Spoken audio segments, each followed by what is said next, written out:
Hi, I'm Karen Q, and this is part 2 of our visit to Fraunces Tavern Museum, where we're going to be taking a look at the galleries about the Sons of the Revolution, the Sons of Liberty, and the Flag galleries. Now here I am, dressed up as my historical character, Mrs. Q, in front of Fraunces Tavern. And if you didn't already see it, please take a look at part 1 of this video series, which covers the George Washington Portrait Gallery, the George Clinton Room, and the Long Room, where George Washington gave his farewell address at the end of the Revolutionary War. But moving on to the other galleries, we're going to be seeing some of my personally favorite things in these other galleries. So let's head into the museum. And of course, you might remember from the first video that the museum is upstairs when you enter. The tavern is on the ground floor. So we're going to take the steps upstairs. And the second picture shows where we check in to the right with our tickets. And that green room is the George Washington Portrait Gallery. But we are going to continue up the flight of steps to the next floor, where we find the Mackinty Gallery. And this gallery is all about the Sons of the Revolution in the state of New York. They were formed in 1883 and are made up of descendants of men who fought in the American Revolutionary War. They are responsible for Fraunces Tavern being here for us to see it today. They bought the building and restored it and reopened it in 1907. They also commemorate historic events all around New York, and they place historical markers and important sites. So we want to thank the Sons of the Revolution for the preservation of Fraunces Tavern and the ability for us to visit it today. And when we go in, we have a plaque on the wall all about the founder of the Sons of the Revolution, John Austin Stevens, who was a descendant of Lieutenant Ebenezer Stevens, an officer in the Continental Army. So he is the founder of the Sons of the Revolution of New York. And in the next frame, we have medals commemorating the insignia of the Sons of the Revolution. You see the 13 stars representing the 13 states, and on one side of the medal is an American Revolution soldier, and on the other side of the medal is a bust of George Washington. Now, as soon as we enter this gallery, one of the things we notice is it is really beautifully arranged. So we have this lovely gallery here with all of these cases, and we're going to take a look at some of the things in these cases, but I do want to tell you that this video is not going to go into everything you'll see in these galleries because it would simply be too long. So I've chosen the things I think you'll think are most interesting, but you should visit yourself if you're here in New York City. It's a great museum to see. It's only $7 for admission, and you can take your time and look at all of the artifacts. You know, Fraunces Tavern Museum has over 8,000 artifacts in its inventory, and this is only a small part of what they have on display, so periodically they rotate what they show. And here's another view of the preserved fireplace in the corner of the gallery, and the fireplace at the other end of the gallery. Those markers above the mantle are all former historic markers from around New York City, and the one on the lower left commemorates something called the Battle of Golden Hill. You might know that I did a couple of videos about the Battle of Golden Hill, one of them with my friend Ariel Vieira of Urbanist Exploring Cities. So if you head over there and look for Golden Hill, you'll find the video I made with Ariel, with me dressed up as my 18th century character, Mrs. Q, talking about what the Battle of Golden Hill was all about. So that's just the plaque there on the wall that commemorated Golden Hill. And some of those other plaques up there commemorate things like where Washington stood when the Declaration of Independence was read in 1776 and other events around the city during the Revolutionary War. We also have a sketch of Fraunces Tavern, what it looked like when it formally reopened in 1907 on December 4th, which was the anniversary of Washington's farewell address. And this would have been the official notification that Fraunces Tavern was restored and reopened. In this box, we have a number of items that were found when they did the restoration of the Fraunces Tavern. So you can see some old nails there on the left. On the upper right, you see 2 bricks, and these are called Holland brick. And you may have noticed if you were at Fraunces Tavern that the right side of the building, when you're facing it, the side on Broad Street is made up of yellow bricks, and originally the entire building was made of those bricks. They were imported from Holland, and they're called Holland brick, and there are a couple of Holland bricks on display there in the cabinet. And in the lower right, that's a strange little carving of George Washington made out of some of the Holland brick that they found when they were doing that restoration.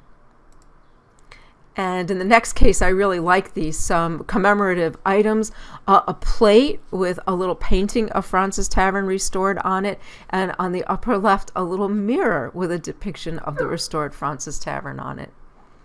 It's kind of cute. I like that mirror. There's a whole series of cases here along the wall when you enter depicting the history of the Sons of the Revolution in New York. And I'm not going to go through all of that today, but you really, as I mentioned, ought to go and take a look at all of that, because it is fascinating to see who the gentlemen were who started the organization and what their historical lineages were. But what I do want to talk about is this Tiffany Silver. I thought it was some sort of a pitcher or bowl, but it really is a trophy. And let's have a closer look. It was made in 1901 by Tiffany and Company, and you might recognize that engraving on the front. Do any of you know who that is? That's an American Revolutionary War soldier named Benjamin Talmage. He was a colonel in the Revolutionary War. Some of you might know him from the TV series Turn: Washington's Spies, as he was the founder of the Culper spy ring. Now, this award was made by Tiffany and Company for the Sons of the Revolution to be presented to Frederick Samuel Talmage in appreciation for his dedication to the society. So it's a beautiful engraving of his grandfather, Benjamin Talmage. You might also remember from Turn that Benjamin Talmage's brother, Samuel Talmage, was killed during the Revolutionary War on the prison ship called Jersey, anchored in the East River. His grandson was named for him. And we have a series of paintings and drawings. And this one is a painting of George Washington presenting the American flag to General Lafayette and his men. So he's showing them the American flag and explaining to them the meaning of all of the items, the 13 stars representing the 13 states, and the 13 stripes representing the 13 colonies.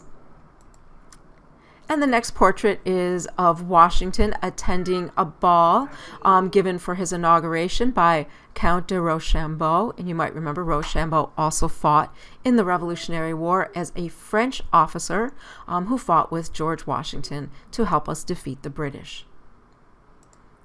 And the next, I really like these plates, is a plate showing what looks like Washington arriving home. And in the doorway, you see Martha with the yellow petticoat on and their two grandchildren. They're often depicted with their two Custis grandchildren. And a couple of artifacts from old New Amsterdam. Remember, New York was originally a Dutch colony founded by the Dutch West India Company called New Amsterdam or New Netherland. And here are a couple items, porcelain items from that time period, the 1600s. And one of my favorite items in this gallery, you also saw this item in part 1 of the tour, and this is Benjamin Talmage's memoir, his actual memoir written in his own handwriting, a gift from his family and on display in this gallery. I also showed it in the first video in reference to the long room, but it actually is on display in this gallery. And here we have some items depicting Evacuation Day. Evacuation Day was the day at the end of the American Revolution that the British finally departed the city of New York, and that was November 25th, 1783. And you can see some items depicting that here. On the left is a Revolutionary War soldier who climbed up the top of the flagpole in order to fly the American flag on the flagpole. When the British left that day, they took down the British flag, they greased the flagpole, and they also knocked off all of the rungs so that no one could climb up to hang the American flag. And I think this person's name, I think his name was, his last name was Van Arsdale, and he climbed up and nailed in some rungs as he went up the flagpole and got up there himself and was able to mount the American flag. And on the right is a newspaper account of Evacuation Day. And the upper left of the newspaper column, you can see listed there the whole Evacuation Day parade and everyone who participated in it. So a little commemoration of Evacuation Day. And this cabinet is all about George Washington. And let's take a look at what's on these different shelves. On the top shelf, these are commemorating Washington's death. So when Washington died, clearly it was a big event in American history, and various items were made to commemorate his death. And these are some of those some plaques and a couple of pictures bearing his likeness. And on the middle shelf, some really curious things. On the left, a fragment of one of Washington's false teeth, which they believe was not made from wood, but was likely made from some type of animal bone. In the middle is a box made from the wood of Washington's original casket. In the 1830s, his burial tomb was replaced at Mount Vernon, and at that time, his wooden casket was replaced with another one, and some of that wood was made into these commemorative items, and this is one of these little boxes. And on the right, contained within that glass, is a lock of Washington's hair. And on the bottom of that case is a bust of George Washington. The next case contains one of my all-time favorite items in the entire museum, a statue of Nathan Hale. I don't know if you remember Nathan Hale. Do you remember the saying, "My regret is that I have but one life to give for my country"? Well, that was Nathan Hale, the 21-year-old American soldier who was hanged in September of 1776 as a spy. Nathan Hale was spying for General Washington, trying to get information for Washington on what the British plans were after they took the city of New York, and he was captured. He was captured in civilian clothes, but he had his commission papers on him, and the British declared him to be a spy, and they hanged him the very next day, September 22nd, 1776. And the saying, as we learned it in school, is that when he was asked if he had any last words, his words were, "My regret is that I have but one life to give for my country." So this is a beautiful statue of Nathan Hale. By the way, you might know there's a large statue of Nathan Hale in City Hall Park, and that statue was placed there by the Sons of the Revolution, and every year on Nathan Hale's birthday and on his execution date, they go to honor Nathan Hale. In the next box, we have a number of artifacts from the Revolutionary War. On the lower left, you can see a bone-handled fork and knife set, and those were actually carried by a Revolutionary War soldier. His name was Jacob Wilcox, and he was from Exeter, Rhode Island. And you can see up there a cup made of cow horn, and on the bottom a bayonet, and just above it a pistol. Now you notice I said that the fork and knife were made of bone, and the cow and the cup was made of cow horn. Every part of the animal was used at that time, not just meat for food. And if you happen to see my video when I visited Stony Point last fall for a reenactment, I spoke to a woman there who talked about the way they would use the horns of animals, the way they would boil them, render them down, and then shape them into different types of implements. If you haven't seen that, that video is here on YouTube. Just look for those Stony Point reenactment videos, and you'll see me speaking to another woman who's in Revolutionary War period garb, and she'll tell you all about how that was done. And in the next case, we have some items pertaining to battle in the Revolutionary War, and that box is a cartridge box. It's made of leather and wood, and within that box are 24 holes, and those are in there for pre-wrapped cartridges. Now, the soldiers made the cartridges for their guns themselves. In their spare time, they would wrap them in whatever paper they could find, and they would place them in their cartridge box to use later.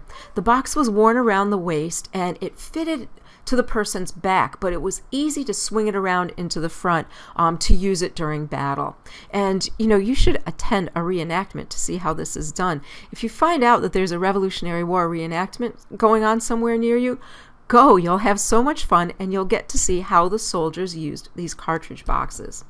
To the right of the box is an iron buckle, and this is a type of buckle that was used for securing leather straps for carrying things like this cartridge box. This isn't the same type of buckle that was used on clothing, so this is more a utilitarian type of buckle.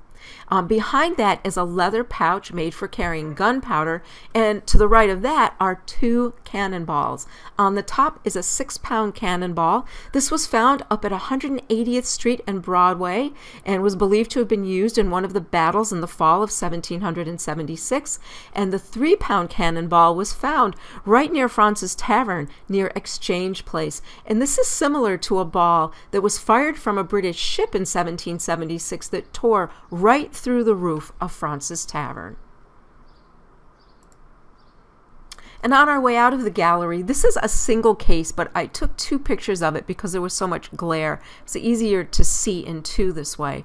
On the top is an early American flag. On the left is a flintlock infantry musket, and on the right is a French flintlock musket. So 2 muskets on display in that case as we leave the gallery. And next we're going into the Mackinty Gallery. And greeting us right there, another all-time favorite thing, the Sons of Liberty flag, the vertical red and white stripes representing the United Sons of Liberty of the American colonies, a great flag. And in the room, they have a display here telling you who the Sons of Liberty were and how they got together during something called the Stamp Act to unite the colonies against paying the tax on paper. So this is a little description of the history of the Sons of Liberty, who they were, and what some of their activities were. And let's take a close-up look at the bottom of this poster. I think this was taken from an actual cartoon at the time, and you can see it says, "A funeral lamentation on the death of liberty, who finally expires this 31st of October in the year of our Lord, 1765. The next day, November 1st of 1765, was the day the Stamp Act went into effect. And you might remember that the people of the colonies considered the stamp tax, the tax on the use of all paper in the colonies, going to the English Parliament, to be an attack on their liberty. The reason? We didn't elect anyone to the Parliament, so we had no say in the taxation. And of course, the saying, you know, no taxation without representation, was born in 1765 to oppose the Stamp Act. And the Stamp Act, by the way, was repealed the following year in 1766. Next, we have an item which is a part of the Bowling Green fence. The Bowling Green is the park where you see the Charging Bull today. So if you've gone down into Lower Manhattan and you've seen the Charging Bull, you notice there's a small little park behind it with a fountain in the middle of the park. Well, instead of that fountain, there once stood a statue of King George III there, and a fence around the statue. Now that fence is still there, but the finials on the fence are gone. And that is because when the Declaration of Independence was read in New York in 1776, the Sons of Liberty tore down the statue of the king, and they knocked all of those finials off of the fence. And this is believed to be a remnant of one of those iron finials. Also on display next to it is a piece of wood from one of the trees that was at the Bowling Green at the time of the statue's destruction. So that would have been July 9th, 1776, the destruction of the statue of King George III. And next we have a portrait of a great New Yorker, Captain Alexandra Mcdougall. Alexandra Mcdougall was a ship captain, a member, and I should say founding member and leader of the New York Sons of Liberty. And in 1769, so that's 6 years before the Revolutionary War, he wrote a broadside or an article called To the Betrayed Inhabitants of the City and Colony of New York. And it was all about corruption in the New York government. As a result of that broadside, Alexandra Mcdougall was arrested and held in jail for about 4 months for the crime called seditious libel. Well, every day while he was in the jail, the Sons of Liberty went and celebrated for him. And the number 45 was very important to the Sons of Liberty.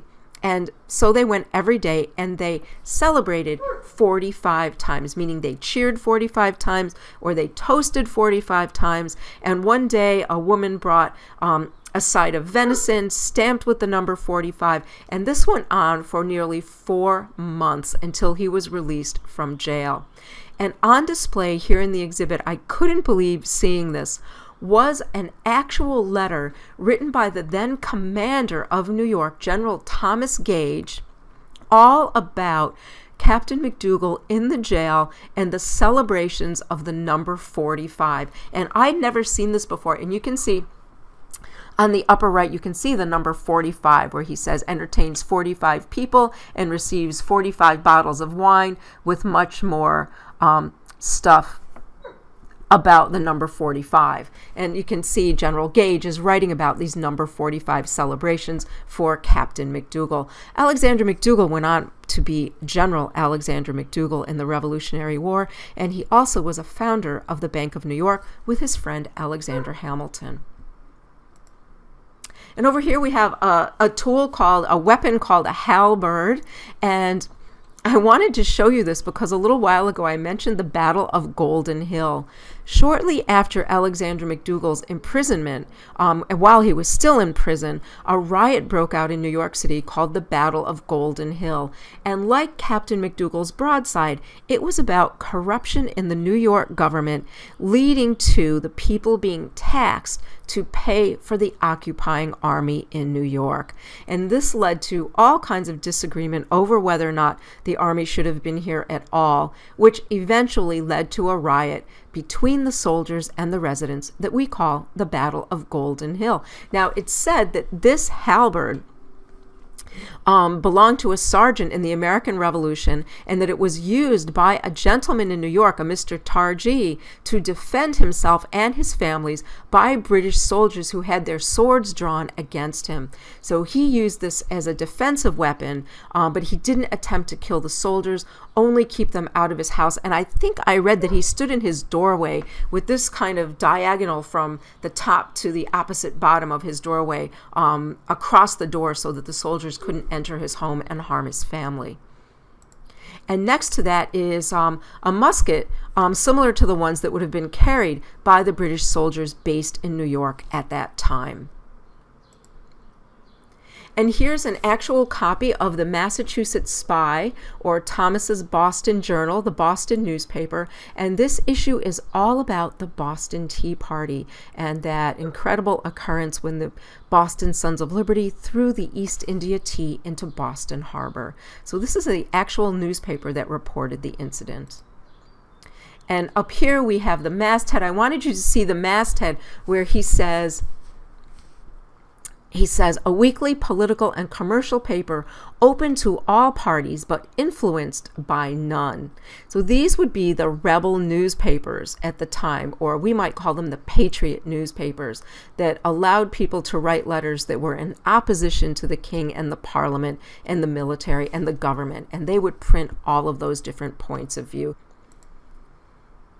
And here we have some remnants of something called the Liberty Pole. Many cities in America put up Liberty poles after the Stamp Act was repealed in order to celebrate their liberty or their triumph over the king and the parliament and having the stamp tax repealed. These are all items from City Hall Park where our Liberty Pole was placed. And in total, we had 5 Liberty poles at City Hall Park as the soldiers would cut them down and the Sons of Liberty would put them back up. And these are some of the fragments that were recovered during some type of renovation that was done at our City Hall Park. And next we enter the Davis Center. This is a really great gallery. And we're greeted by a history of American flags. Check those out. Aren't those great? 4 historical American flags, and on the left is a flag I was really surprised to see. It's called the Franklin flag, and I don't know if any of you saw it, but I did an episode of a Travel Channel show called Mysteries at the Museum that was all about the Franklin flag. And the Franklin flag was the flag that was flown by John Paul Jones on his ship, the Bonhomme Richard. That was the ship that he sailed in the English Channel when he attacked English ships during the American Revolution. I did an episode of Mysteries at the Museum all about this Franklin flag and how it was used. So maybe you saw that episode. It was quite fun to do and to talk about John Paul Jones, who was a great character in American history. I've done, by the way, almost 30 episodes of Mysteries at the Museum, so if you're a regular watcher of the show, you've probably seen me a few times. And here's a view of the flags on the right side of the gallery. These are all regimental flags, and that join or die symbol is one you've probably seen elsewhere. It's based on Benjamin Franklin's drawing, Join or Die, showing the colonies united as a rattlesnake. And I'm going to talk about that rattlesnake a little bit more in a few minutes. And on the opposite side of the gallery, some more regimental flags for you to see. This is a great gallery, really inspirational to see all of these flags. And they do have an explanation of the use of the timber rattlesnake. And they talk about that the timber rattlesnake was used because it's a snake that is slow to be roused to bite, that it really takes a lot of annoyance for the snake to attack, that the snake warns by using the rattle and warns again, and only as a last resort does it strike out at its attacker. And that was considered to be the personality of the colonies, that the colonies were slow to be roused to anger, but once they were aroused, they were as deadly as a rattlesnake. So Benjamin Franklin felt that that symbol perfectly suited the temperament of the colonies. Today, that timber rattlesnake is a protected species here in New York, and one year when I was hiking, I ran into it near Bear Mountain State Park, and it really is a frightening, huge rattlesnake, a real formidable creature. So I can understand why the British soldiers feared it and why Benjamin Franklin decided to use it.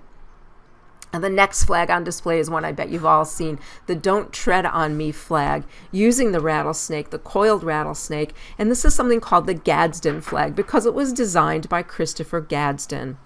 Christopher Gadsden was a politician and a military officer from Charleston, South Carolina, and this flag is his design, and people always refer to it as the Gadsden Flag.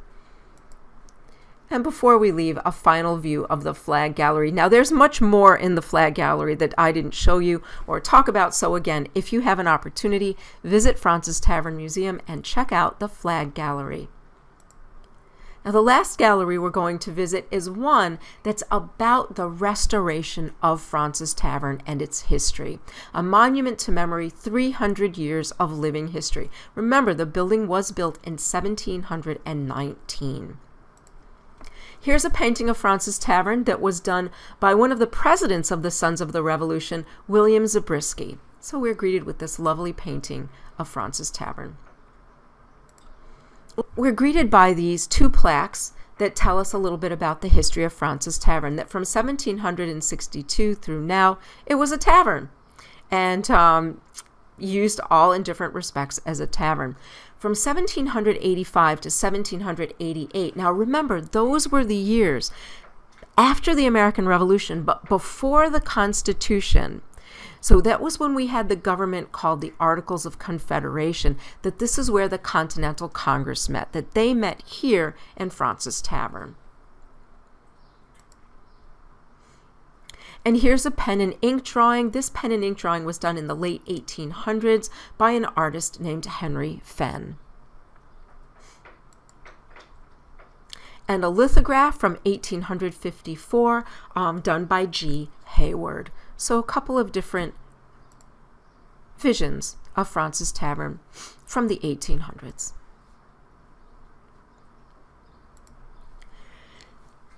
Now, in the early 1800s, Fraunces Tavern became a boarding house, and here's a little explanation of the years that it was used as a boarding house. as New York City became a commercial and industrialized city, many young men from around the area came into the city to live, single young men, and many boarding houses popped up in order to accommodate them. And the building at that time was used as one of those boarding houses. Now, if we look at the picture there, what's really interesting is we see the 3 bottom floors, which you can tell are original floors, and you can see that there were 2 additional floors added on the top at that time to accommodate boarders and to have more rooms to rent. So at that time, the building was 5 stories high, rather than the original 3 stories.